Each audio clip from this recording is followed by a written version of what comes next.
오늘은 재밌는 장난감이 제가 그 인터넷 주문을 통해서 입수를 했기 때문에 재밌는 장난감으로 원자와 분자 그리고 기초화학에 대한 공부를 하는 시간을 갖도록 하겠습니다. 이게 옛날에는 그냥 그 교과서 혹은 뭐 대학 교재에서 이런 사진들을 보고 야 저런 거 가지고 공부하면 재밌겠네 그렇게 부러워했던 것들인데 이제 세월이 많이 지나다 보니까 이것이 말이 좀 쉽게 장난감처럼 구매할 수 있어서 제가 구매를 했습니다. 아마 중국에서 만들었겠죠. 이런 이제 플라스틱으로 만드는 이제 장난감들은 중국이 만들어내는 원가를 따라갈 재간이 없으니까 근데 뭐 이런 수요가 있었는지 이런 장갑들을 팔길래 제가 이걸 흔쾌히 사가지고 이제 놀고 있습니다. 노는 것들 좀 구경시켜드리고 설명을 해드릴게요. 이 원자 모델은 이렇게 몇 개 그 작은 알맹이들과 브릿지들로 되어 있습니다. 이 작은 하얀 그 구슬이 수소를 이제 말하자면 이제 표현한 것입니다. 그리고 요 까만색 그 구슬이 탄소를 표시하는 것입니다. 그리고 이 빨간색 구슬이 산소를 표시한 것이고요. 그리고 요 하늘색 구슬이 질소를 표시한 것입니다. 그래서 이 네 개의 원자가 굉장히 중요해요. 말하자면 생명체를 구성하는 이제 대부분의 거의 뭐 90 몇 프로 된 정도의 물질이 이 네 개의 원자로 이루어져 있거든요. 뭐 사람이라는 그 몸의 구성의 한 70%는 물이라고 하는데 물은 아시다시피 H2O 수소와 산소로 구성되어 있고요. 그러니까 우리가 생각하는 이제 단백질, 지방, 탄수화물들이 다 이 네 개의 물질을 로 구성되어 있습니다. 그 다음에 우리의 이제 유전을 관장하고 있는 이제 소위 DNA, RNA라는 핵산도 사실은 이 네 개의 원자가 주된 성분이고요. 단지 이제 그 핵산에는 이제 인산, 인이 이제 그 산소와 결합된 인산 형태로 결합되어 있기 때문에 인 성분이 상당히 많이 들어가 있고요. 단백질에는 이제 그 황이 들어가 있습니다. 아주 일부만 들어가 있어요. 그래서 황의 그 성분이 들어가야지 이제 단백질의 일부 아미노산이 구성되어 있기 때문에 황이라는 이제 원자가 또 필요하겠죠. 그래서 보통 CHON 탄소, 산소, 수소, 질소 네 가지가 이제 핵심 물질이고 거기다가 이제 인산과 황 정도가 포함되어 있으면 되게 우리 몸을 구성하는 대부분의 이제 그 분자들, 뭐 물질들을 이제 만들어낼 수 있다 그렇게 생각할 수 있습니다. 그래서 그런 것들을 집중적으로 이제 연구하는 이제 화학을 이제 유기화학이라고 그러고요. 무기화학은 이제 주로 이제 금속 같은 것들을 많이 다루어야 되겠죠. 그리고 지각을 구성하고 있는 물질이 대충 산소, 실리콘, 알루미늄, 철이 많다고 얘기합니다. 뭐 나중에 기회가 되면 지각을 구성하는 이제 분자들의 조성에 대해서도 뭐 생각하면 재밌겠지만 그런 것들은 나중에 뭐 설명할 기회가 있으면 해드리는 것으로 하고 오늘은 주로 이 수소와 산소, 질소, 탄소 이 네 가지 원자 이 구슬들을 가지고 노는 것들을 보여드리도록 하겠습니다. 그러면 수소와는 이제 원자가 어떻게 보면 제일 중요하기도 하고 우주의 조성으로 봐서는 수소가 압도적으로 많다고 그래요. 뭐 99%가 수소로 되어 있을 것이다. 그리고 이제 태양이 이제 대부분 수소로 이제 만들어져 있다. 그러니까 뭐 그 박문호 박사님 그 과학 설명을 제가 재밌게 듣고 있는데 그분이 말씀하시기를 이제 태양이 훨씬 크긴 하지만 그 물질 구성으로 보면 태양은 대단히 단순하다.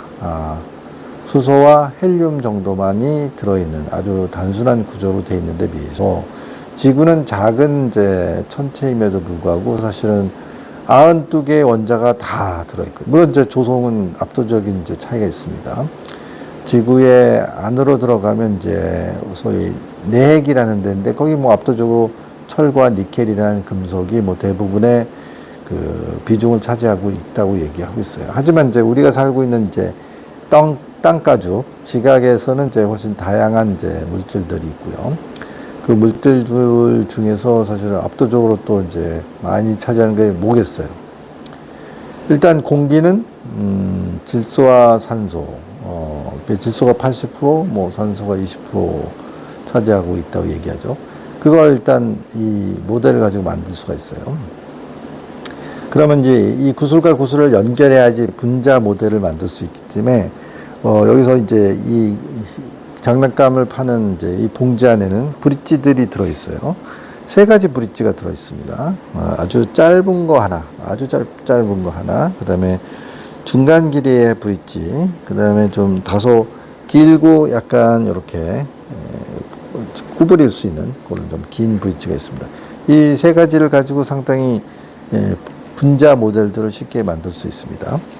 그러면 생각할 수 있는 가장 간단한 분자는 이제 가장 간단한 원자인 수소 2개가 결합된 수소 분자겠죠. 수소 분자는 이제 이 짧은 브릿지를 이용해서 2개를 결합해서 만들면 수소 분자 모델을 만들 수가 있습니다.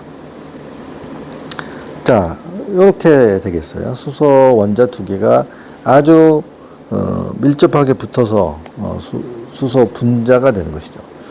자, 수소 분자는 원자핵은 양성자 하나밖에 가지고 있지 않고, 따라서 양성자와 그 주변의 전자각을 이제 뺑뺑뺑 돌고 있는, 아주 빠르게 도는, 아마 거의 뭐 빛의 속도로 돌지 않을까 그렇게 생각되는데요. 전자가 이제 전자각을 이제 돌고 있는 그런 형태로 되어 있는데, 이 가장 안쪽에 있는 핵에 가까이 있는 전자각은 이제 말하자면 2개의 전자가 들어갈 수 있는 자리로 이루어져 있다. 뭐 화학책에서는 L각 뭐 이렇게 표시가 되어 있습니다. 그래서 2개의 전자가 들어가야 되는데, 수소가 이제 중성을 이루려면, 플러스와 마이너스가 균형을 이루려면 수소 원자 하나는 하나의 전자를 가져야 되니까 그 전자각이 이제 반만 채워져 있는 형태겠죠. 그런 것을 안정시키기 위해서 이렇게 수소 분자는 2개가 결합이 되어서 수소 분자를 이룹니다.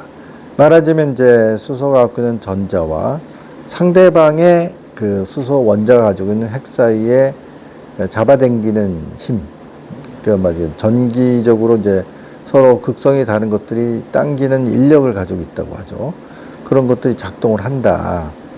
그러면 뭐 A라는 수소 원자의 핵과 B라는 수소의 전자가 서로 당기는 인력, 그리고 그 반대 B라는 수소 원자의 핵과 A라는 수소의 전자가 당기는 힘이 2개의 원자를 서로 잡아당기고, 마찬가지로 이제 수소 원자 핵은 플러스로 되어 있으니까 A, B 두 수소 원자가 서로 밀어내는 청력, 전기적인 청력이 작동하고, 그 다음에 A, B가 갖고 있는 각각의 전자가 있는 마이너스 전기가 서로 밀어내는 청력, 그런 것들이 균형을 이루다 보면 이렇게 안정적인 수소 분자를 이루게 된다는 것이 이제 과학자들의 설명입니다. 그래서 이렇게 귀여운, 그 옛날에 이게 뭐 개성에서 만든 떡국은 이렇게 만든다는 그런 모양이 됐어요. 눈사람 같기도 하고요. 뭐 이런 것들이 말하자면 가장 간단한 분자라고 할 수 있고요. 그 분자는 이제 화학적으로 굉장히 중요하기 때문에 제가 이렇게 많이 만들어서 봉지 하나에다가 모아놨습니다. 자, 그 다음에 중요한 원자가 또 산소이겠죠. 우리의 대기를 구성하고 있는 성분의 뭐 80%는 질소고요. 그 다음에 20%는 산소라고 되어 있는데, 이 산소 2개, 그 다음에 질소 2개도 수소와 마찬가지로 2개씩이 서로 결합이 되어서 분자를 이룹니다. 그러니까 산소 분자도 O2라고 얘기하고요. 질소 분자도 N2라고 얘기하고요. 수소 분자도 H2라고 얘기를 하는 거죠. 자, 산소는요, 원자 번호가 8번입니다. 그죠? 리베비시NO. 그러니까 말하자면 주기율표 따졌을 때 두 번째 줄에 6번째에 위치하고 있어요. 그 얘기는 무슨 얘기냐면, 이 산소 원자는 원자핵 안에 양성자가 8개가 들어있다는 뜻입니다. 따라서 얘는 이제 8개 전자가 필요하다는 얘기죠. 그래서 8개 전자가 이제 그 중에 2개가 제일 안쪽에 있는 전자각을 꽉 채우면 세 번째 전자부터는 두 번째 전자각을 채우게 되는데, 두 번째 전자각은 첫 번째 전자각보다 이제 반지름이 2배이기 때문에, 말하자면 걔를 둘러싸고 있는 표면적이라고 해야 될까요? 이제 공의 거죽 넓이, 이게가 이제 제곱이기 때문에 4배로 커져야 됩니다. 따라서 전자가 8개가 들어올 수 있는 자리를 가지고 있는데, 얘가 8번이기 때문에 2개의 전자가 제일 안쪽에 있는 전자각으로 들어가 버렸잖아요. 그러니까 전자가 6개밖에 안 남기 때문에 8개의 전자각 중에서 6개만 자리가 채워져 있고 2개의 자리가 비어 있는 상태라는 거죠. 그래서 이걸 이제 화학적으로는 팔이 2개다, 뭐 그렇게 표현할 수 있어요. 그리고 팔이 2개이기 때문에 얘는 2개의 전자가, 수소가 이제 이걸 공유 결합이라고 얘기합니다.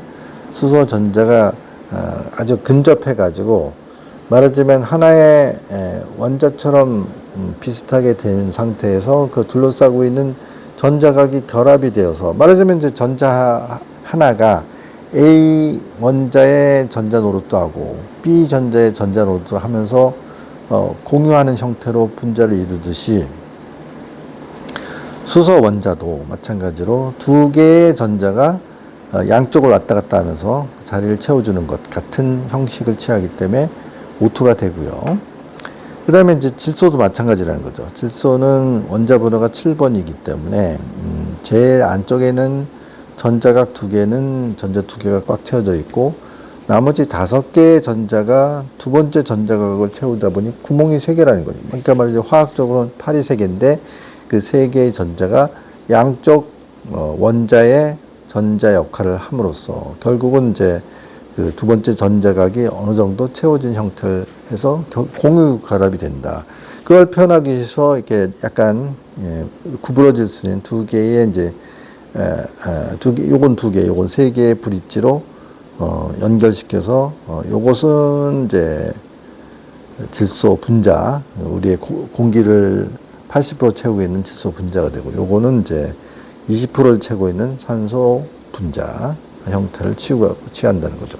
자, 그렇다면 이제 처음 보여드린 이제 이 수소 분자는 대단히 알맹이도 작고, 이렇게 원자와 원자 사이의 거리도 대단히 짧기 때문에 이 짧은 브릿지를 이어서 연결한 형태가 그래도 실제 어떤 전자 분자의 모습과 비슷해질 테고요. 이 산소와 질소는 이런 형태를 취해서 다소 이제 원자핵과 원자핵의 거리가 좀 긴 형태. 또 그래야지 이제 두 번째 전자각이 이제 둘러싸고 있는, 그게 두 번째 전자각이 서로 두 원자 사이의 그 전자각들이 이렇게 약간 결합이 되어서 하나의 안정적인 분자 구조를 이루는 형태를 취하겠죠. 자, 이렇게 가장 간단한 원자를 해봤고요. 또 중요한 원자가 이 탄소 아니겠습니까? 탄소는 원자 번호가 6번입니다. 그러면 지금 설명드린 것처럼 2개의 전자는 제일 안쪽에 전자각을 채우고 있고, 두 번째 전자각에 8개의 자리가 있는데 거기에 채울 수 있는 전자가 4개밖에 없으니까 화학적으로 보면 팔이 4개가 있다, 이렇게 표현할 수 있겠죠. 요곳에 이제 이 탄소는 그런 구조이기 때문에 여러 가지 있지만, 이제 탄소를 가지고 만들 수 있는 가장 간단한 분자는 두 개가 있죠. 하나는 이제 이 빈자리를 수소들이 둘러싸서 공유결합을 하는 형태, 그것이 이제 바로 메탄이 되겠습니다. 이게 메탄 모형이 되겠습니다. 말하자면 수소의 전자들이 탄소의 빈자리를 채워주면서 말하자면 공유결합 4개가 들러붙어 있는. 근데 이제 이게 3차원적인 입체 구도로 보면 이렇게 말하자면 정사면체 모양이 되겠죠. 3개의 이제 수소 원자가 밑면을 이루고 또 하나의 이제 수소 원자가 사면체 꼭지점을 이루면서 가운데 이제 탄소가 있는 형태. 요게 메탄이 되는 것입니다. 이 메탄이 이제 어떻게 보면은 이제 우리가 이제 하수구 같은 데서도 많이 발생하고 가장 간단한 이제 탄화수소, 탄소와 수소가 결합된 형태. 이것도 이제 좋은 원료가 될 수 있는 거죠. 그래서 굉장히 많은 이제 뭐 분뇨라든가 뭐 이렇게 그 음식물 쓰레기 같은 것들을 이제 잘 발효를 시키면 대량의 이제 메탄을 만들어서 요걸 가지고 우리가 쓰는 이제 가스로 사용할 수도 있다는 거죠. 실제로 이제 석유와 함께 이제 쏟아져 나오는 천연가스에도 이제 메탄이 상당히 있는 거고요. 그 다음에 이제 요것은 이제 탄소 2개가 공유 결합이 됨으로 해서 탄소가 갖고 있는 팔은 이제 자기네들 서로 공유 결합을 해서 하나를 이제 쓰고요. 나머지 3개의 팔은 각각 수소가 결합이 돼서 탄소 2개와 수소 6개가 결합된 요것이 에탄이라고 합니다. 에탄. 그러니까 탄화수소 중에는 이제 두 번째로 이제 큰 사이즈. 자, 그게 이제 탄소가 3개가 연결되어 있고 나머지 팔들을 다 결합을 수소화 시키면 그것이 프로판이 되고요. 이 탄소가 4개가 되면 이제 부탄이 됩니다. 여러분들이 이제 가끔 뭐 휴대용 그 가스로 사용하는 부탄 가스가 이제 이 탄소 4개와 수소가 그러면 모두 10개가 되겠죠. 수소 10개가 붙어 있는 상태로 이제 가스로 된 게 부탄 가스가 되고 그런 것들이 이제 말하자면 좋은 연료가 되는 거죠. 그래서 우리가 뭐 LNG라고 하는 것은 그런 메탄, 에탄, 프로판 혹은 부탄.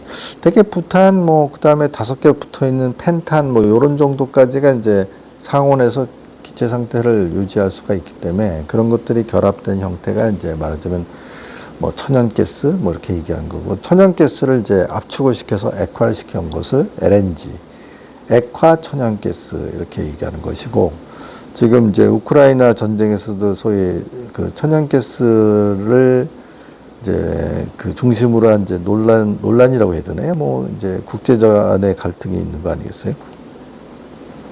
이 전쟁이 터짐으로 해서 대량의 러시아산 그 천연가스가 파이프 라인을 통해서 주로 독일, 유럽 쪽으로 이제 대량으로 이제 공급이 되고 그걸 가지고 이제 독일이 말하자면 그 전력 생산을 싸게 함으로써 이 사람들이 그런 것을 가지고 이제 산업 경쟁력으로 가지고 있었는데 이 전쟁이 터지면서 이제 그 러시아의 천연가스가 이제 독일로 팔 수가 없는 상황이 돼버리는 거죠. 그러면 이제 갑자기 러시아가 이 천연가스를 계속 생산되는 것들을 저장하기가 쉽지가 않다는 거예요. 그러니까 액화 시설이 있어야 되는데 갑자기 액화 시설을 갑자기 만들어낼 수가 없기 때문에 그냥 태워서 없애버려야 된다는 거예요. 이제 그에 반면에 이제 미국 쪽에서는 이제 이 소위 쉐일층이라는 데서 이제 석유를 빼내자면 이게 말하자면 그 채굴을 하려면 그와 함께 대량의 이제 천연가스들이 발생하는데 그동안은 그 미국이 그 천연가스를 이제 태워버렸다는 거예요. 왜냐하면 이 메탄과 같은 천연가스가 그냥 공기 중으로 이제 휘발돼 버리면 이것이 소위 말하는 이산화탄소보다 훨씬 온실 효과가 크기 때문에 이 환경적 재앙이 된다고 해서 태워서 없앤다는 거예요. 이게 재밌는 현상 아닙니까? 그러니까 그동안의 전쟁 이전에는 미국이 천연가스를 태워 없애고 있었고, 러시아는 그걸 유럽 쪽에 아주 좋은 조건으로 막대한 돈을 벌고 있었는데, 전쟁이 터지니까 러시아는 그걸 태워 없애야 되고, 뭐 미국은 그동안 태워 없애던 그 가스들을 액화시켜 가지고 팔 수 있는 상황이 됐다는 거죠. 그러니까 러시아 우크라이나 전쟁은 그 자체만으로 볼 적은 뭐 미국이 엄청난 군사적인 원조를 하고 있다고는 하지만, 어떻게 보면 이제 그 무대 뒤쪽에서는 이제 미국이 이득을 보고 러시아가 그동안 돈 벌던 그 자원을 태워 없애야 되는 그런 이상한 현상이 일어나고 있습니다. 자, 이 탄소와 수소가 결합된 이것들이 모든 이제 그 에너지의 가장 이제 그 중심이 되고 있는 소위 석유 혹은 천연가스, 이런 것과 관련이 되어 있습니다. 오늘은 여기까지 하도록 하겠습니다.